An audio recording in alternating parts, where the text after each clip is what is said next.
y'all, today we are going to be making a tuna noodle casserole. For this we have some pasta. I'm using some medium shells. I got a Mexican blend cheese here. You can use any cheese you want. This has just got a good mix. Some green beans, a can of cream of mushroom soup, a couple cans of tuna in water. We have some relish, some Miracle Whip, and some panko breadcrumbs. But before we get to baking or cooking, we're on the road to 1,000 subscribers, so if you want to learn a new recipe every week, go ahead, hit that subscribe button, and let's get to cooking.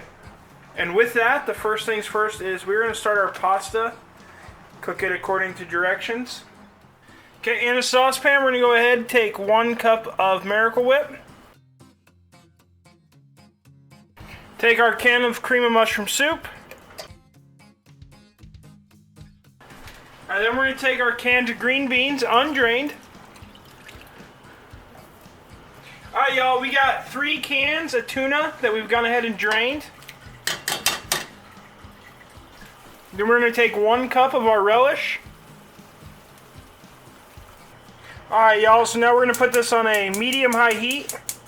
And we want to get this mixed together, and we're going to bring it up to a simmer. Alright y'all, now that we've brought it up to a simmer, we got about 2.5 cups of cheese here. We're going to go ahead and drop that in. We want to stir and get this mixed up and melted. Once we get this cheese mixed in and melted, we're going to go ahead and shut the heat off. We need to start preparing our casserole. Alright y'all, so in our casserole dish, we're going to take our pasta. Again, I'm using medium shells. You can use whatever you want. I've used elbow macaroni, and shells are my go-to. Those are probably your best options. Then we're going to take our sauce mixture that we made, and we're going to dump it on.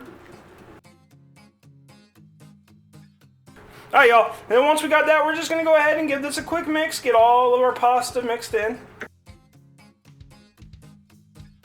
And then we're going to take our breadcrumbs and sprinkle them over the top. Now, you don't have to do this if you don't want.